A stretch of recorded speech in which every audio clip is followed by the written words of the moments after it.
Good morning, afternoon, night, evening, whenever you find it most convenient to join us at the bonfire. I, as always, am Alan the Pole with the goal. That goal is to do more job interviews because I got 4 in the next 3 days. So yay. I, as always, am joined by my lovely jubbly co-host, DJ. I could really go for a Sloppy Joe right now. I don't know why, but I just feel like a Sloppy Joe is needed. And Tim. I'm assuming that's the act between consensual adults and not the food that you're talking about, DJ. If that's not a denial. I think we can move on, Alan. Yeah, we can. Next time I see Tim, I'm going to throw a pie at him now. All right. I love pie. Oh, God. We need to move on. MLS transfer stuff. As we mentioned in the previous episodes, we do have our special episode out in terms of actually talking about transfer news stuff with Alex Calabrese, Tim, our very own, as well as John from I almost said the bonfire. We're the bonfire. Hot Takes. So if you haven't listened to that already, go ahead and give it a listen. There's also a bunch of stories on meninred97.com, written by Tim, written by Alex. So if you want more news or just even more things to do in terms of Fire and the transfer window, you can definitely find it there in both the episodes as well as the articles. Now, in terms of stuff happening right now, Tim, is there a lot of stuff happening right now? Not a lot of stuff is happening right now. Not a lot of stuff is happening right now. As we've mentioned, I'm pretty sure in several episodes, the Fire's roster is just so stacked that in order to bring someone in, they need to bring someone out. And there's calling it stacked makes it sound like it's so good. It's like, okay, they look at it and they're like, this is perfect. We can't really make anything better than this. Let's say this. The Fire's roster is fully booked. Yep. It's fully booked. 100% full. Yeah. It's just full to the brim. The other piece of news we have before we can move on to the game is, of course, the CONCACAF U20 championship is going on right now. There's actually going to be a game tonight, so you guys already know what the score is. But previously, in a game for the U.S. Youth National Team in a 9-0 victory against Jamaica, in the 63rd minute, we did see our own Sergio Oregel being subbed on. So we do have a Fire player on international duty of some sort and who is being featured on the pitch. So, as I always say, all the power and glory to Sergio and the U.S. Youth National Team in the CONCACAF U20. Yeah, so the other thing we're saying is this tournament counts as the qualifiers for the U20 World Cup, so that's why it's important that the U.S. does well in this. So yeah, congrats to Serge. Hopefully he gets more minutes, makes a case for being on the roster for the U20 World Cup, and yeah, I mean, who knows? Maybe makes a case on being on the roster for the Fire. Yeah. And getting minutes with the Fire because he's been on some game day rosters, has not seen the pitch very much.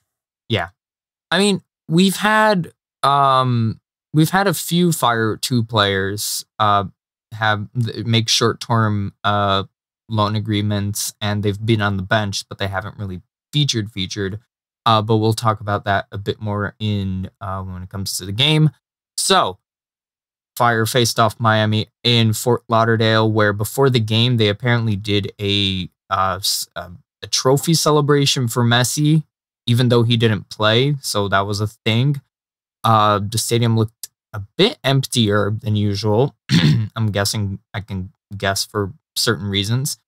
And also, Miami was featuring a kit in which MLS and Adidas is calling the quote-unquote archive collection, which is weird considering how long exactly has Miami existed for, ? 4 years, if that. Yeah, since 2020. But the important thing is that the quote-unquote archive kit looks like a Dolphins uniform more than it looks like. That's sort of what they were saying. That's sort of what they were alluding to, that it's sort of like honoring their football neighbors of the Miami Dolphins, which is like, that's not really what a retro kit is supposed to be. No, instead they should be acknowledging their football heritage, which would mean the Miami Fusion, the original MLS team in Miami. I can tell you right now, nobody here wants to honor the Miami Dolphins. No one does. Or they could even honor the Fort Lauderdale Strikers, which played like basically immediately, like literally across the road or like other side, where like their stadium is where the Chase Stadium, formerly Drew Pink Stadium parking lot is. So like they play like literally across the way from that. Yeah. They were an NASL team. Yeah, same thing can be said for LAFC, who are also like younger than 10 years old, that if they wanted a retro archive kit, it would just be a Chivas jersey. Yep, Chivas USA, man. Gotta love Chivas USA. Yeah, and I mean, also, the retro jersey looked very similar to what a kind of like in what a Fire retro jersey might have been, with like the sort of banner across the nipple area, I guess. So it is what it is. I just realized something. What did you realize, Tim? So the Miami NASL team, like the Fort Lauderdale Strikers, who were also the Miami Toros, who were also the Miami Gatos, were, I think that they played a championship match in the NASL against the Los Angeles Aztecs, which is kind of like the uniform that the LAFC, quote unquote, like retro kit was sort of ripping off. So we come full circle with this. I don't know. Yeah. Truly. Nothing to do with that information, but truly you not. You have it nonetheless. Yep. You can tell we're avoiding talking about the game, because in the first half of this game, the Fire were just completely owned. And the first goal scored by Matias Rojas just was a complete defensive disaster class, in where Rojas was completely unmarked. And after the goal, you can see Gaston Jimenez and Kellen Acosta arguing. They just were not quick to react and argued about it. Rafa Chihos, after the game, he was in the press conference, and when asked about the shift in formation, because the team they shifted from the back three into a back four again. And he said that you have to be more mature during the game. You have to play like men, and you also have to defend like men. And he said, that's not what we did. That's what we didn't do today. And like I said, now we suffer. Yeah, he was clearly upset about it because he scored the goal, which we'll be getting to in a second, for the Fire. Yes. But in the first half, the Fire were just completely outnumbered. And unfortunately, especially, this is really sad for me, in the 19th minute, Wyatt Omsberg did suffer a injury, which caused him to be replaced by Mauricio Pineda. So yeah. We got a chance to ask Frank Klopas about it following the match. He said it seemed like it was an abdominal or groin issue. The fear that I think all of us had is that it looked like the leg injury that he suffered that ended his season 2 years ago. So fortunately, it seems like it may not be that severe. Hopefully. I mean, that man's gone through enough already, honestly. He 100% has. So yeah, we're pulling for him. We hope that he's good for the Leagues Cup, good for the games after that. Because yeah, he was getting his first serious minutes since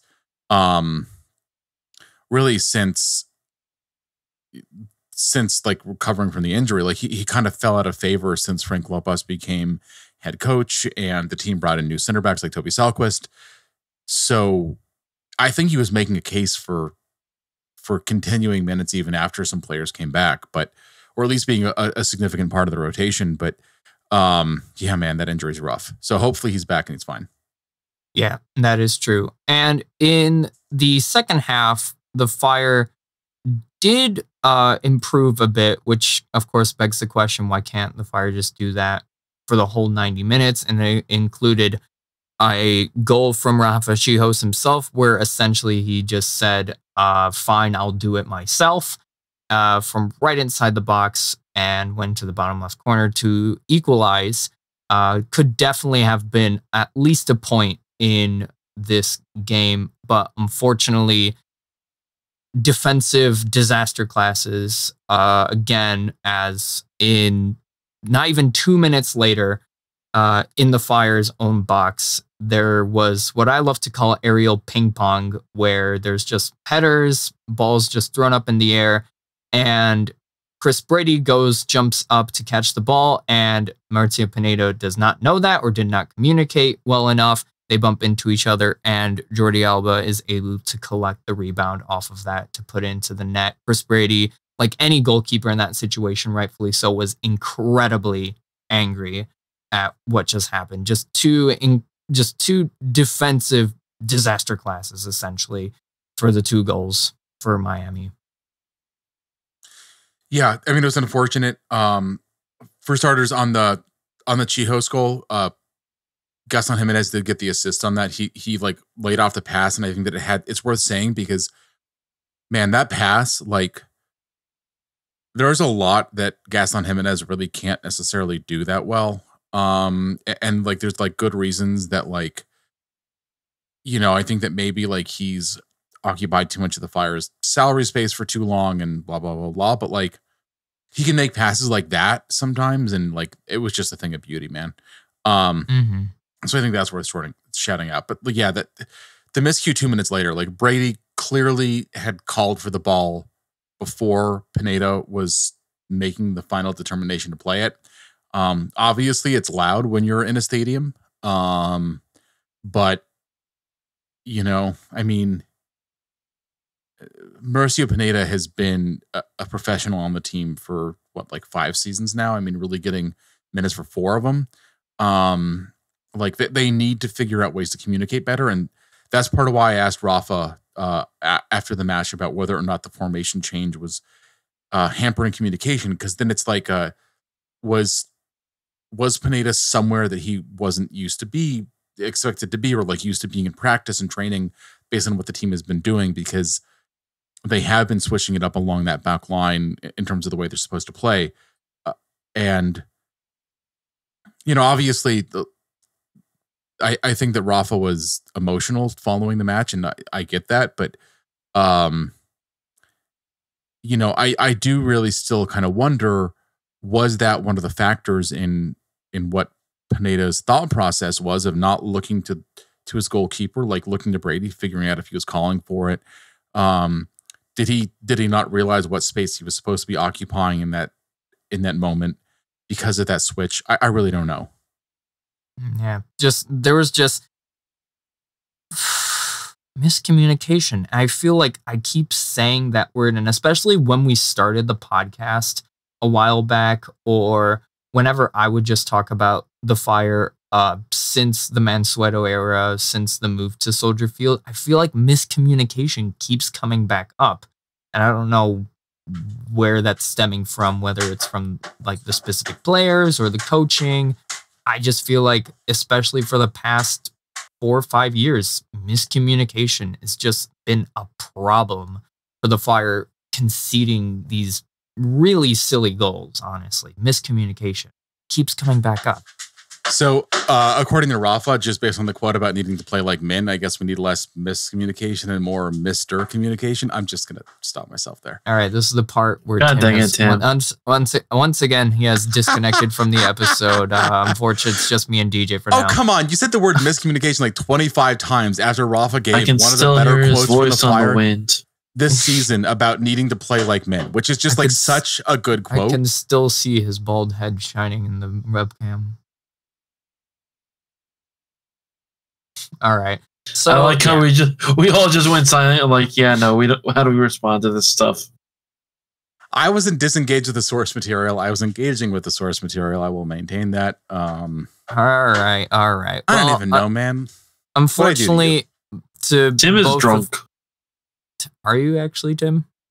No, just on my own sense of disappointment with the way that this match went.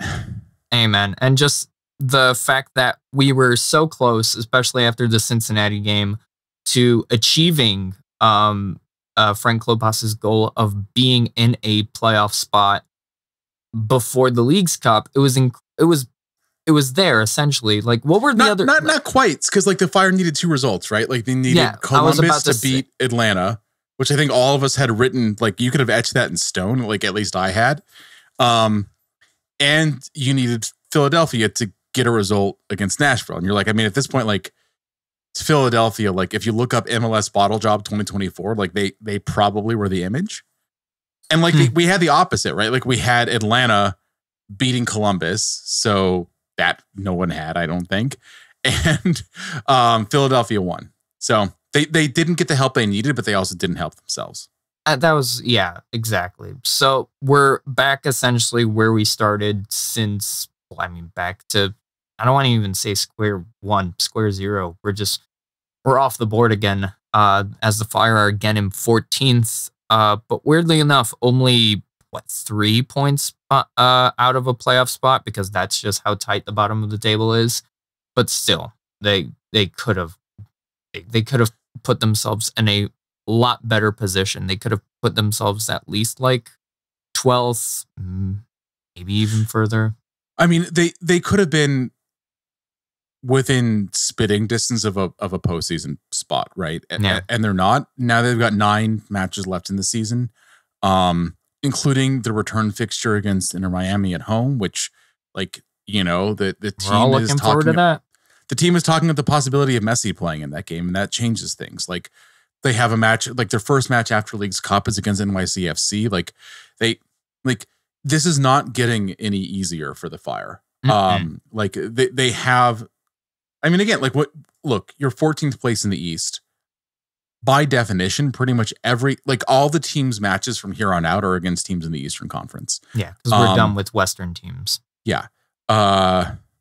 And so, like, at this stage, like, if you're the Fire, like, you're almost all your matches by definition. I mean, we're not playing the New England Revs anymore. So actually all of them are against teams that are ahead of the Fire in the standings. So like you have to beat teams that are ahead of you in the standings. You have to, like, you had a choice to make things easier or harder. And the Fire have consistently chosen the hard path this season. And which is weird because this team has consistently shown they can do it. Cincinnati. Hello, good morning. I mean, granted, they were missing some players, including their star player, but, you know, that's just how the universe works. Yeah, and I mean, I think that's something the Fire haven't talked about nearly. Like, I don't think this has been discussed enough around the Fire. I don't think anyone's making excuses for it, but the Fire haven't really had the defensive back line that they thought they were going to have. Like, they've had a left back, like, let alone their starting left back. Like, they've had a left back for less than half the games of the season this year. You know, they've thrown someone else there, and that's great, but, like, it's not ideal. Like, like, Salquist. Yeah. And like, he still wasn't fit enough. Like, Frank talked about that after the match as well, where it's like, he didn't really think that he was ready to throw him in there. That's why Pineda was subbed in. And so thinking about, like, obviously we don't know, like, is it possible that Salquist could have scored, like, you know, an own goal? Like, sure. But I mean, Pineda was one of the people responsible for the defensive miscue that happened. I'm not placing blame here, but, like, it kind of looked like it was largely his fault on that second goal for the Fire.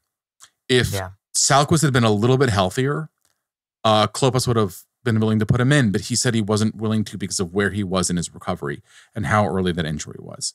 Yeah. So, yeah, I mean, again, no excuses, but, like, that's been an issue with the Fire. So, like, just as it was with FC Cincinnati and the win midweek, but All right. I feel like the only thing that's left to talk about in this game was a debut. Now, something I've mentioned earlier in the episode is that we've had several short-term loan agreements between the Fire and Fire 2. We did see Omari Glasgow feature in at least one of them.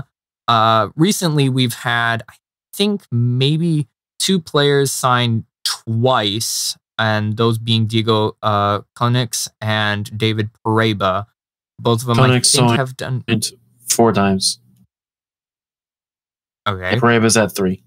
Okay, so, but neither of them have been featured. Both of them have just been on the bench. But in this game, we did see Justin Reynolds make his debut in the 86th minute. Yeah, and it's great for Reynolds. Just back from loan at FC Lugano, the team's sister club, where he really didn't get a lot of time on the pitch either. But yeah, Klopas was complimentary to him. He said that he earned it. Like, that's why he made the debut. It's sort of unfortunate that it was sort of in near garbage time minutes at a point where the team was already down. But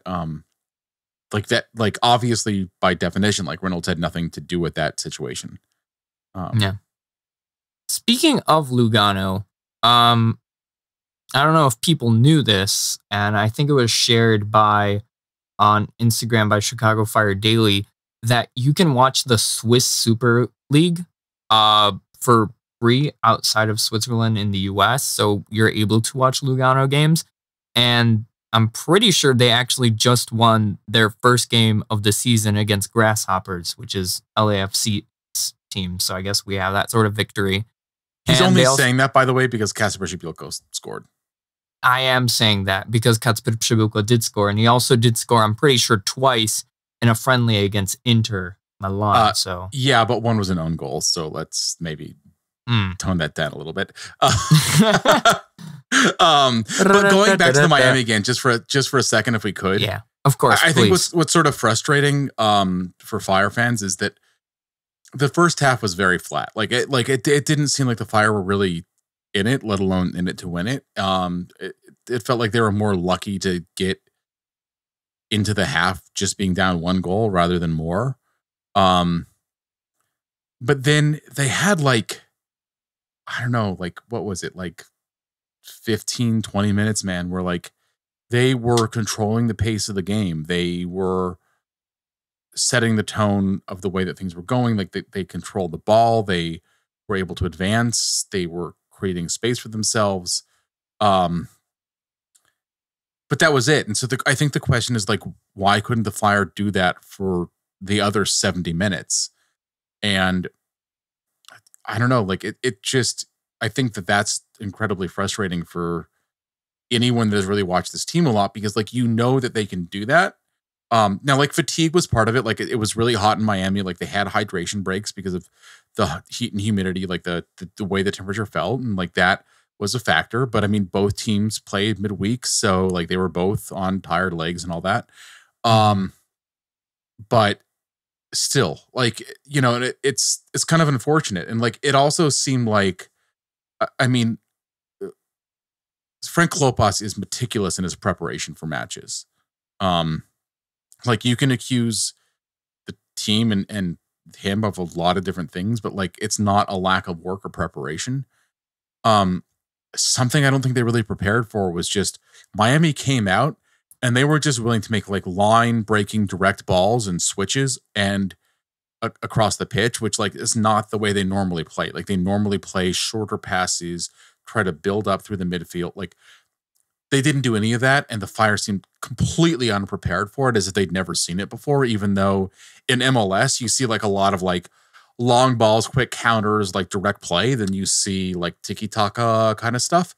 Mm-hmm. And that's kind of disappointing, more 2/3 of the way through the season, that the Fire didn't, that the players on the pitch, because it's not really a coaching thing at that point. It's the players on the pitch recognizing this is what's going on. They're not playing a build-up team like Columbus. They are playing direct balls. They are playing switches. They are trying to get players in dangerous areas and give them space by just moving the ball quick. And no one seemed to be able to recognize it. That's what led to Miami's first goal.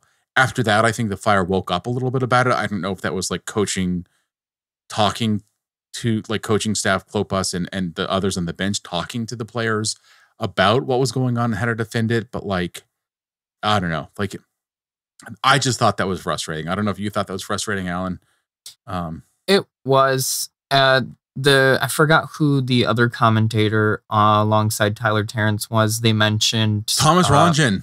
Thomas Ranjan mentioned he has a Taika Waititi movie about him. Wow. Mentioned, and it was shared a decent amount of times on the CF97 hashtag on Twitter. When it comes to body language, body movement, and just really called out the Fire on being just flat entirely, physically, essentially. So, yeah. So speaking about being flat, I hate to call you out on this, but DJ and I are going to be educating you on who Thomas Rongen is after the episode, just for your own purpose, because your reaction to me saying that was very flat. So I apologize. I completely forgot who Thomas Rongen is, honestly. So former U.S. youth national team coach, I think coached the U20s for like 15 years. Has been around MLS for a very long time. He's Dutch. He was the OG Chivas coach. Yeah, he coached. No, he wasn't the original Chivas USA coach. I think he was the second Chivas USA coach.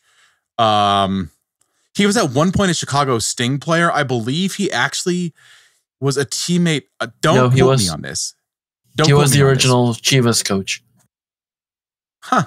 He's the guy. 2005. He's the guy who was trying to tell the owners what he wanted to happen, what players he wanted on the squad, and one of the owners or like the executives, like nephews or something, was playing FIFA, and it was just like, you should get this guy, and that's how they decided what players they were going to get. Wow. Yes. So, no, you're right. He was. I don't quote me on this. I believe he may have been Frank Klopas' teammate on the Chicago Sting indoor team in the 80s that he was on. It was around the same time and before I was born, so you don't have that information at my fingertips. Yes, he was. But yeah. All right. So yeah, former teammate of Frank Klopas. Wow. Taika Waititi movie about him when he was coaching American Samoa. Next Goal Wins. Not a great movie, but like it's fun because it's about soccer. The trailers about that. Yeah. So all right. Well, I feel like we've exhausted all the talking points when it comes to this game, so we have to now talk about the tournament that is upcoming because MLS won't be back until later in August. And that is the Leagues Cup. Dun, dun, dun. So the Fire begin their Leagues Cup run. And like mentioned, we won't be back. If you want to, you can go ahead and say it, Tim. Well, not that you mentioned that. Come on, I can't say it now. That I'm sorry. No. Tim just sent me a DM or sent us a DM saying, "Can I say 2 leagues, 1 cup on air?" I mean, just did, so I guess the answer is yes. So I was about to say, he's saying it like that doesn't. If anyone says that, anymore. I was about to say, if anyone says that, I'm going to pay someone $20 to leave a pineapple just on your front door. I love pineapple. I also like pineapple. Anyways, none of you know what pineapple stands for, do you? No, I know what it stands for. I'm just moving past the reference because we're just moving on, and MLS won't be back until August 24th when they play NYCFC. The Fire are in Group West 4. That's what it's called, and they are going to go to Sporting Kansas City in Kansas City to play the first game. That is happening on the 28th at 8 o'clock Central. And then a few days later, they will be playing Toluca in Bridgeview, technically a away game by the way it's formatted, but it's in Bridgeview. Also 8 p.m. Central. And should the Fire win the group, and knock on wood, this is a group that the Fire should win. They will face the winners. They should advance out of the group, right? Like that's yes, yeah, but yeah, yes. Go on. Yes, they will. If the Fire, should the Fire, please the Fire, win the group, they would face the winner of Group West 8, which is either Houston Dynamo, RSL Real Salt Lake, or Atlas, on a day that is not yet decided. If they finish second, they will go on to face Columbus on August 9th. Yay, everyone says in unison. Yeah, yay, so here's the weird thing about it, right? Like, so yes. Obviously the Fire are the only MLS team put into the Western bracket of the Leagues Cup out of the Eastern Conference in MLS. So that puts them in a weird place. It's weird that like they can somehow like switch over to the other side if depending on what happens well, whatever. You win. You've got a tough face. You've got a tough like match in the next round, probably, unless like Gloom America really, does something bad. But like, having said that, like the West bracket, both in terms of like the MLS teams, because like the Western Conference is a lot weaker than the Eastern Conference, and in terms of like a lot of the Liga MX teams that are there, it looks like it's the easier bracket to advance out of this year. So in a way, then again, we are talking about the 2024 Chicago Fire, or just Chicago Fire in general. Yeah. So. Sure, but this is the thing. This is a do-over, right? Like this is a big challenge for this. I think that a lot of people, myself included, think that the team has underperformed its athletic potential, like the skill of the players at a lot of different parts of the game, and just like the squad as a whole has underperformed what they are capable of. This starts at zero. Like you've got you're in a group stage. You've got a weird 3-team group stage, which is an abomination. But whatever. Like we don't make the rules. And you've got a chance to advance out of it against the Sporting Kansas City team that's actually below the Fire in the league table that the Fire beat last year. So like, it's entirely possible. Yeah, it's like a very much a group that the Fire should plan to advance out of. Winning, I mean, Toluca looks like a decent team, but I still think that the Fire are probably better. But again, like you start at zero. So like if you wanted a chance at a do-over, and like how many times have we seen this where like not just in MLS, but like around the world, teams that are having a rough league season can sometimes make some really good noise in cup competitions. And this is the Fire's chance to do that because they didn't get access to the Open Cup. Like that wasn't the choice of the coaches or really anyone on the Fire organization, from the front office, ownership down to the coaches and players. They didn't ask to be put in this competition either, but it's a chance to compete for a trophy, compete for a continental spot. Lots of money on the line too, like for the players personally as well as the team. Like, I don't know. They didn't choose to be in this competition, but I feel like if you're in a competition as a professional athlete, you just want to win it. True. You're in it to win it. And if you're not, then what are you doing here? Being forced to be here. Yeah, well, we all feel that way sometimes on this podcast. Anyways. So did you want to talk about Sporting Kansas City a little bit, or? I mean, I guess we can. Tim, you can just give us basically a little bit brief rundown. You did mention that Sporting Kansas City are lower in the Supporter Shield standings than the Fire, because the Fire are 25th, and Kansas City are right below 26th. Yeah. They've had a rough season, man. Like they three draws and a win to kick their season off, so they were looking pretty good. Including a 0-0 draw against LAFC at the beginning. So it looked like everyone like last year remembers like they started their season off like winless, I want to say in like 10 or 11 matches, and then like and I think it was like almost all losses too. And then they charged late and they made it into the postseason. Like you could basically see Peter Vermees like, I don't know what, like shotgunning like a couple of beers and being like, we're on top of the world kind of stuff, even though they had just made it into the postseason bracket. Like so many people doubt it. It's like, dude, you made it to 9th in MLS. Like let's tone it down just a couple notches here. To be fair, he then followed it up with the quarterfinals. The what? He followed up by reaching the quarterfinals. Like the team defeated. Yeah, the team like did like made some noise in the playoffs, like more than like they beat St. Louis in the playoffs, which I think a lot of Fire fans will just be grateful to them for. But then after that, like this year, like they started off decently. I want to say only had like a couple of wins in their opening month or two of the season.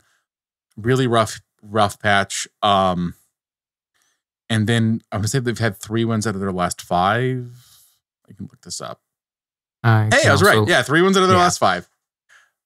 I know what I'm talking about. You're a professional. Of course you know what you're doing. Yeah. So I would not. Anyways. Yeah, it's like I don't know. They're talking rebuild in Sporting Kansas City. Like they're saying this is like not the roster that they want. They're saying they need 3 windows to rebuild the team. Part of that's a way of saying that Peter Vermees, who's been there since like, I'm pretty sure there were dinosaurs roaming the earth in Kansas, will stay there for the foreseeable future and he's not going anywhere. But yeah, like they, you know, Alan Polito, who is, I think, one of the names that like a lot of people recognize from that team, had a great season last year. You know, ended up with 14 goals in 2023. He's just got 4 this year. And he was out some games with injury last year. So like he's really falling short of that total. John A. Russell is another name that like he's been around for a very long time. Like when did he join SKC? Like 20. I think he joined 17. 2017 at the latest. Oh, sorry, it's 2018. Okay. But yeah, he's 34. He is looking like someone that is like hitting that like down inflection where you just don't think that he really will be part of the plans going forward for much longer. So like problems in the roster. Yeah. So I guess like the long short of it is it's a very beatable Sporting Kansas City team. Like, yep. They have some skilled players like Polito, like Russell still has that, like, you know what they say, like the, like, you know, like the speed can deteriorate, but like the skill never does, blah, blah, blah, like all that. But this is a Fire team that should expect to win that match. Like they need to go to Kansas City and win. Like that has to be the level of expectation. All right. What are our score predictions, I guess, for that said game? I'm going to say it's going to end in a 2-2 draw with the Fire edging it out on penalties. I completely forgot about the penalties, and they happen. Yeah. Okay. Weird. Okay. I was going to go ahead and say a 2-1 Fire win. Just like you said, just start from ground zero and just work up for this tournament. And I feel like, like you mentioned, Kansas City does have some personnel on their team, but the Fire should be able to make it past them. Yeah, the Fire are a better team. 2-1 seems about right, so I'll go with that as well. All right. Yeah. But yeah, man, the penalty kicks. You got a penalty kicks, even if it doesn't mean anything, as happened to the Fire against Puebla, where Puebla knew they were out. Fire knew they were on top of the group. It didn't matter who won the penalty kicks, but they did them anyways. They should have had Chris Brady doing the penalties. I am so disappointed because I'm like, this is the only time that you'll ever have a competitive PK shootout where just like put the goalie in the first 5, right? Like, come literally on. Go for it. Just ball it. All right.